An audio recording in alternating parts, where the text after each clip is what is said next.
미국이 사실 그 우리나라가 지금 막 그 우리나라에서도 많이 비판하는 보호무역의 원조거든요. 네네. 예, 그 소위 유치산업 보호론이라는 걸 만들어낸 것 자체가 미국이고, 이제 초대 재무장관 해밀턴이라는 사람이 이제 그거를 그 제일 먼저 만들었는데, 그리고 19세기 한 중반부터 20세기 중반까지 100년 이상, 그러니까 미국이 세계에서 관세가 제일 높은 나라입니다. 물론 그 내부에서는 뭐 요즘 기준으로 보면은 상대적으로 뭐 예를 들어 노동 규제라든가 환경 규제라든가 이런 규제가 적었던 거는 그 맞지만, 그런 보호 무역이라든가 뭐 이런 면에서 보면은 미국만큼 그렇게 정부가 개입을 하는 나라가 없거든요. 네. 근데 이제 그렇게 해가지고 경제 발전하고 나면 이제 그 다음에는 자유무역을 하는 게 자기들한테 유리하기 때문에 그거에 이제 선봉에 서는 거죠. 그러니까 그 해밀턴이 이제 그 원래 미국 독립전쟁 때 그 조지 워싱턴의 부관이었어요. 그래가지고 그 계속 그 따라다니면서 말하자면 거의 뭐 오른팔 같은 역할을 한 사람인데, 이제 미국이 1776년에 독립을 했지만 대통령을 뽑은 거는 1789년이 처음이거든요. 그러니까 그때 예. 처음으로 연방 정부가 생긴 건데, 예, 예. 워싱턴이 연방 정부의 대통령이 되면서 해밀턴을 재무장관을 시켰습니다.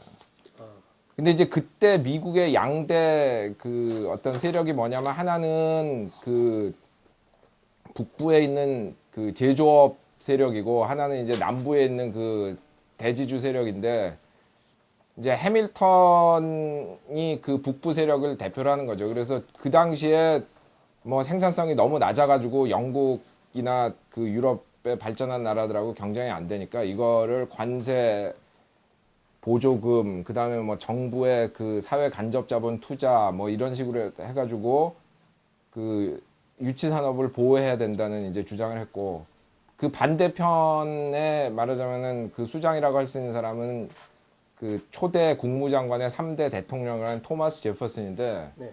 제퍼슨과 그 추종자들은 이게 말이 안 된다고 했어요. 그 당시에 유럽에서, 그러니까 유럽에다가 이제 그 면화나 뭐 그 담배 같은 이제 농산물을 수출하고 유럽에서 제조업 제품을 수입을 하면 품질도 더 좋을 뿐 아니라 값도 더 싸단 말이에요. 예. 근데 왜 이거를 시장 원리에 어긋나게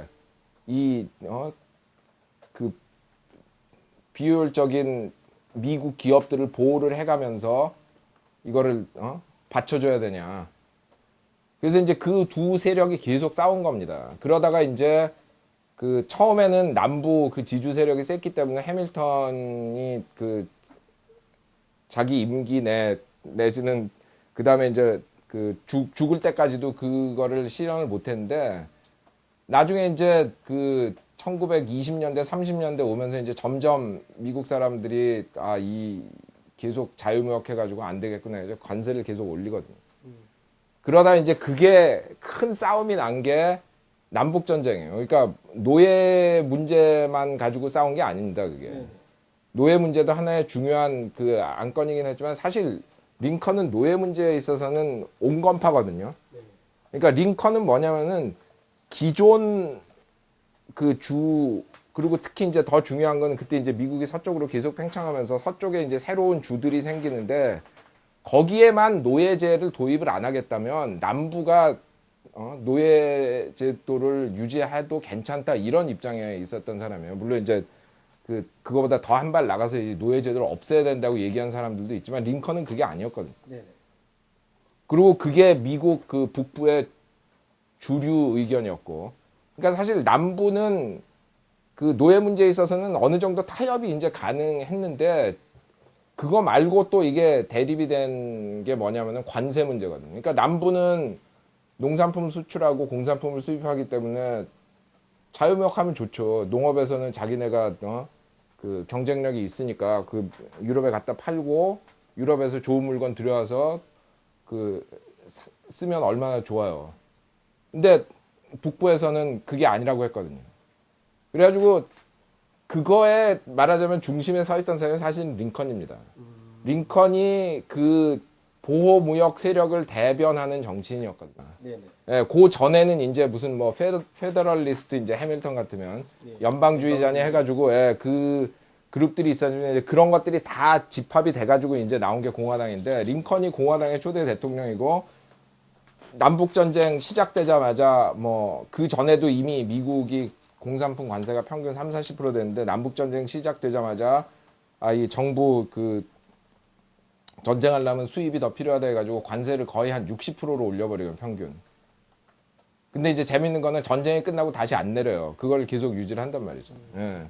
그래서 사실 그 관세 문제가 그 남북 전쟁의 중요한 원인 중에 그 바람과 함께라는 사라지다라는 소설을 읽어보면 소설 앞부분에 보면 그 클락 게이블이 한 그 버틀러라는 사람이 남부 사람들이 하자고 막 이러니까 그 사람들한테 남부에 공장 하나나 있냐 너희 어? 맨날 그 노예들 부려가지고 그 담배나 팔고 면 하나 팔고 했지 너희 전쟁 나면 어디서 무기 만들어가지고 전쟁할래 그래가지고 남부가 진 이유가 그거예요. 얼핏 보기에는 뭐 돈이 더 많은 것 같았지만 부자들 지주들이 많으니까 산업 생산 능력이 없거든요. 그러니까 북부에서는 공장 해가지고 기관총 만들어서 돌리는데 남부도 물론 이제 뭐 사다가 쓰고 그랬지만 한계가 있으니까. 그래서 사실 그 남북 전쟁이 그런 식으로 그 미국의 말하자면은 역사에 있어서 굉장히 중요한 전환점이죠.